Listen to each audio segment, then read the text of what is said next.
All right, folks, take two as I'm trying to record the Short Time Wrestling Podcast live here on Rockfin, listening on the Matt Talk Podcast Network at MattTalkOnline.com.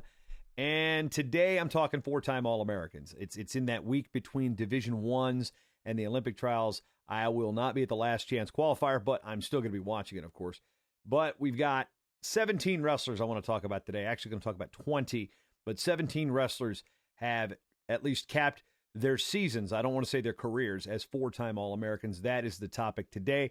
Thank you for joining me. I am Jason Bryant, host of the Short Time Wrestling Podcast, the flagship podcast of the Matt Talk Podcast Network, and the second longest wrestling podcast on the internet, behind my friends out of Western Iowa, Matt Slammers. Yep, Mark and Jan have been doing that show since like 2006. So I cannot say I am the longest running. I can say I'm the second longest running. So a unique distinction. Well, I guess it's kind of fitting, too, because I never won a tournament in high school. So the best I ever did was second at the Bethel Open with two people in the bracket. But that notwithstanding, today on Short Time, talking about college All-Americans, the four-timers, as our men's wrestling seasons have ended. The women don't make this show because they haven't had any events that would get them to be four-time All-Americans yet. So we've got the WCWA. That's how I usually do the four-timers, but I'm going to hit the cough button here for a minute. If you're watching on video, yeah, you can't hear this. I'm muting this. Hit that cough button. So the women have the 2 years of the National Collegiate Women's Championship, so the NCAA schools, and then they are now in their third year of the NAIA Invitational. So simple math tells you can't have a four-timer in an event that's only gone on three times. Moving forward, we had an NAIA championship this year and last year, so all the NAIA wrestlers I'm going to mention, they had straight through. They didn't have the first and second team situations that we had in the NCAA divisions. Now, Division III did not have an NCAA championship this year, but they did have a Division III Coaches Association championship, which did comprise 34 teams, and now if you look at it, yes, there are over 100 in Division III, and typically only about 60 qualify individuals to the tournament. So it was an opportunity for schools like, let's use Buena Vista, for example. They got an All-American, and they brought 9 or 10 guys. Normally, they were struggling to get one guy through every couple of years. So an opportunity for those wrestlers to get that experience. Now, they did wrestle for All-American honors through the Division III Coaches Association. When the NCAA said all D3 winter sports were done in terms of championships, Coaches Association at the NWCA and the Division III coaches within it got something together. Instead of being in La Crosse, they went over to the Extreme Arena in Coralville, Iowa, which is adjacent to Iowa City. Dick Simmons gets called into action. Give me Vaughn. Give me the righty. I don't know. And actually, I don't know if Dick's a righty or a lefty. It doesn't matter. But he was a longtime trainer and administrator at Cornell College, has ran a lot of Division III championships up the road in Cedar Rapids at what used to be known as U.S. Cellular Center. I think it's like the Powerhouse or something now. It's Alliant Energy Powerhouse, something. We'll find out when the championships are there in the future. So that was what the Division III situation was. So a couple athletes there that, will earn All-American honors. Division II had its championship, a little bit of an abbreviated number of entries, and that was a little interesting. And then, of course, we just finished up with Division I.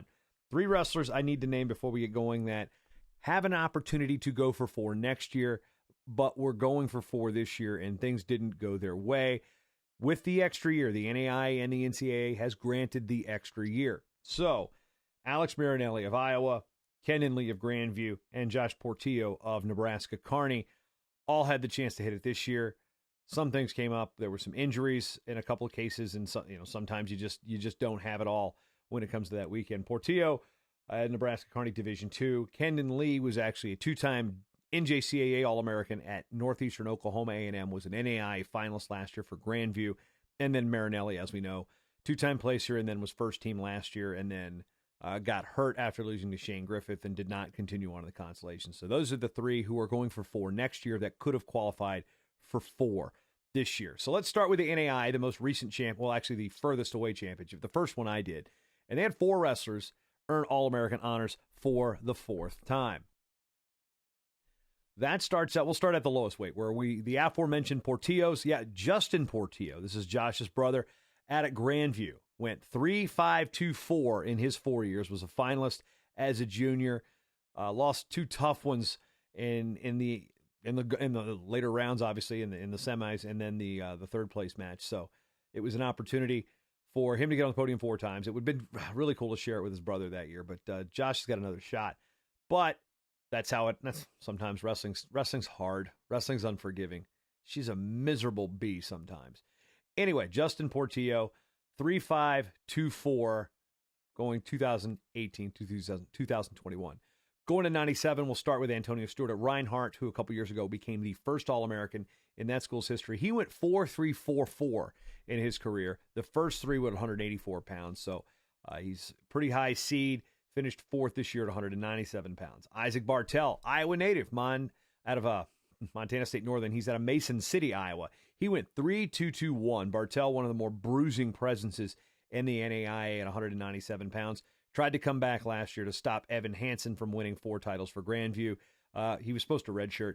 Well, came back, made the finals. Hansen did prevail that bout, but Bartell finally got his title this year. Brandon Reed, a heavyweight from Lindsey Wilson, a Kentucky native. He finishes at least his 4 years. These guys all have a chance to come back because the NAI, again, also did grant the extra year of eligibility. Brandon Reed went 4-1-1-1, and his victory at heavyweight actually prevented Grandview's last scoring opportunity, as Grandview needed bonus points at heavyweight to usurp Life as the team champions. The Life went ahead by a point going into the finals in that awesome NAIA team race. So that is how the NAIA 4 All-Americans, Brandon Reed of Lindsey Wilson, Antonio Stewart of Reinhardt, Isaac Bartell, Montana State Northern, and Justin Portillo of Grandview. In Division III, as I mentioned, it's a little bit of a different type of tournament. We had 30-something teams. We had really full brackets. Most brackets are 18. Well, we had 32-man brackets for the most part. So they were, I don't want to say deeper, but they were definitely bigger. Braden Burt of Milliken finishes his career 7th place, 6th place, first team D3, and then national champion. He got a technical fall in the finals, became the first national champion in school history. His dad, Ryan, the head coach there. Brett Callender, Stevens Institute of Technology. He went 2nd, 3rd, first team, and 3rd. So remember, the Division III guys had their official NCAA championships canceled 2 years in a row.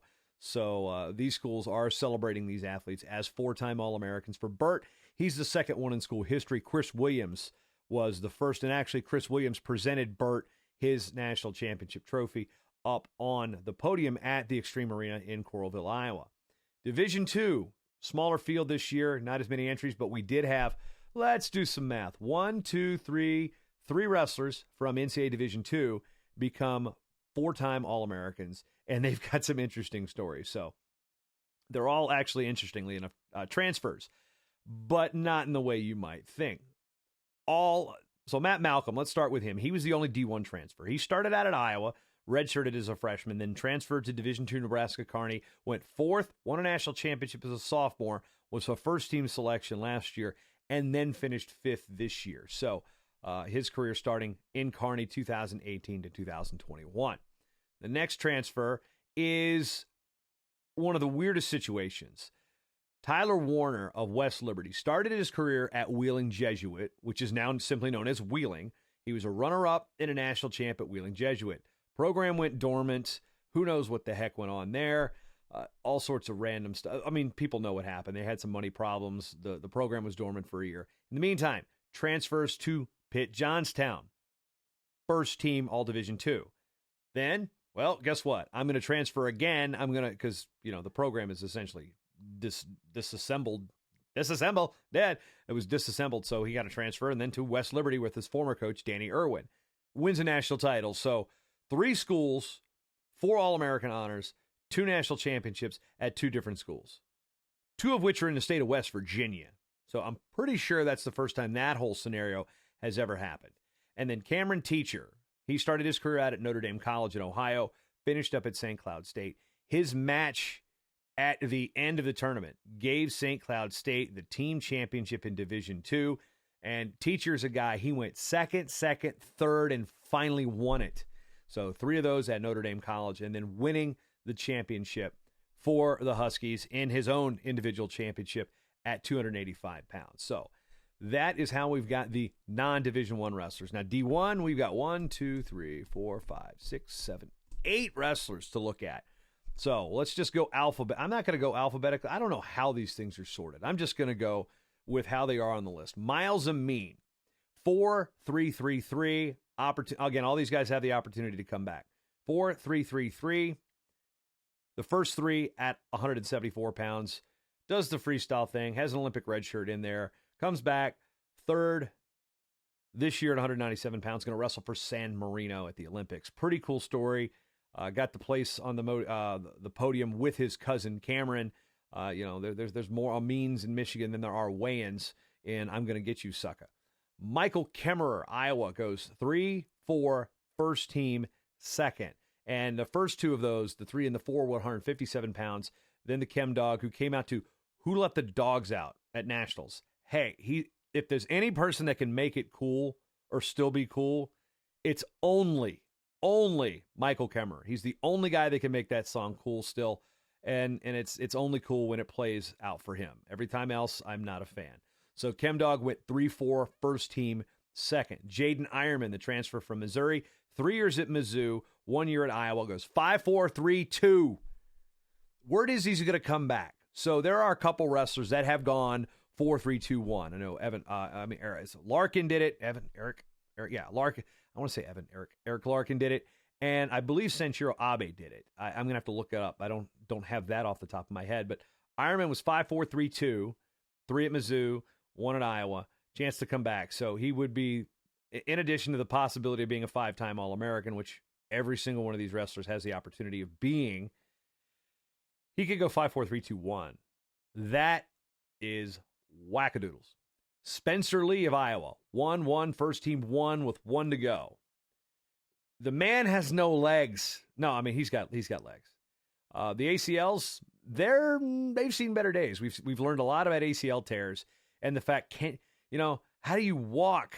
I mean, the worst part is if you get them like surgery on both knees, there's some issues there in terms of bracing yourself. You can use your imagination, but Spencer Lee, obviously one of the most dominant wrestlers in the country, in the world, from his age group successes.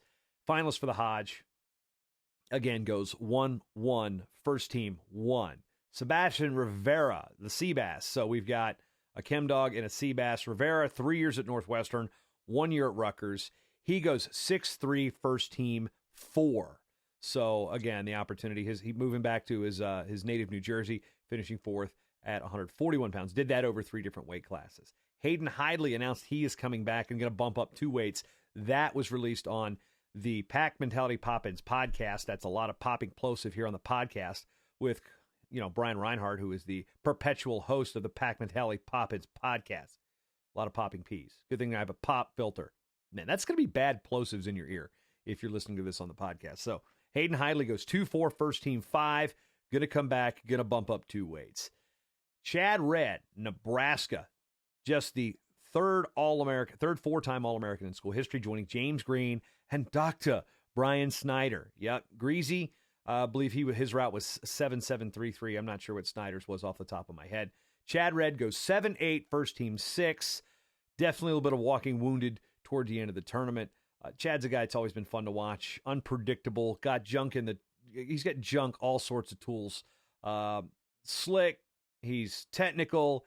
And again, I love it. He's got a mixer in the bag. I mean, you really don't know how to prepare for a guy like Chad Redd. And finally, Nick Lee of Penn State. Nick Lee goes 5-5, first team 1, has that overtime win over Jaden Ironman. He also just another guy that's just been fun to watch. Chad Redd and Nick Lee go back-to-back. Indiana guys, they met in high school. So those are the 17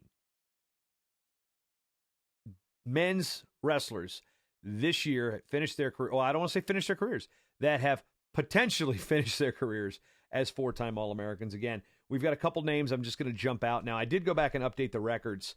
I missed Brandon Murray last year. He was a 2-time All-American at Iowa Central and then placed and then went first team for Loras. So I missed him on my initial list. And I want to give James Plesky of St. Cloud State from last year also missed him on my initial list. He went 4-2-4 first team last year. So my records have been updated for those 2 4-time All-Americans from last year. wrestlers that I've just, again, I haven't gone through the entire list yet, but in my research, I did say look out for Brock Biddle, UPJ, watch for David Hollingsworth of Wartburg, and watch for Esco Walker of Cumberland University. Those wrestlers have a chance in the lower divisions at getting, I don't want to say lower, in the non-Division I divisions to get 4 medals heading into their final season. So that's what I've got for the Short Time Wrestling Podcast. It's been an interesting day. I've done a lot of research. I'm here at the Speakeasy. Didn't really, again, plan on doing a whole lot of this, but hey, if you're there, you want to hit the tip jar, that's up in the top corner. If you're listening here on the Matt Talk Podcast Network, MattTalkOnline.com, you can be part of this network. You can support the network, MattTalkOnline.com/join the team. That means you can go through Patreon, in which you can get access to my sandbox of statistical research, my digital almanac site. That is something I pulled all this data from. I update it. I have every place winner in history of college wrestling on this thing. So if you need to do quick searches, you need to find out the 4-time All-Americans. Not every bit of it's paywalled either. You've got a general listing of teams. Shriner had a club team or an NCAA varsity team. They were a varsity team but weren't competing in Division III. Well, guess what? That's changing. They'll be Division III. They will be the only men's and women's NCAA wrestling teams in Texas. Texas has had NCAA wrestling teams before. It's been decades, if not a half century or more. But Shriner, they are the Mountaineers. They will be ready to compete Division III wrestling next year. On the men's side, the women are in that emerging sports category with the NCAA. They competed at the Women's Championships a couple weeks ago at Tiffin. So that's big news. Other than contributing here, we like to thank those of you who are a part of the team through Patreon. You got an opportunity to get my digital preview guide as part of your patronage if you were at the $10 a month or higher level. That also gets you access to the sandbox. Rockfin subscribers, you help the network that way too. You get the bonus of having all the great content that is on our family of Rockfin channels. There is a ton of them with wrestling. Saw several of them at the NCAA championships. It's not just Willie, folks. There's Illinois Matt Man's out there. We got Joe Williamson out there with Grow Wrestling. We've got myself. We've got Cliff Fretwell with Technique. We got all sorts of stuff. Illinois Matt Man, like I said, we've got some really good content creators here. So if you're not interested in the offerings that I can give you directly through Matt Talk Online, whether it be the digital preview guides, the draft glasses, the hats, and whatnot, if you want more content to consume, Rockfin, ROKFIN/Matt Talk Online. Join up. You get me. You get the network effect, so to speak. You get everybody on the network for $9.99 a month. Cancel anytime. So a couple different ways to do it. Buy me a coffee, Venmo, you name it. You want to contribute, I've got the ways to do it. Reach out to me at Jason M. Bryant on Twitter. That's all I've got for now. I'd like to thank you for spending your time with me because you've always got time for Short Time.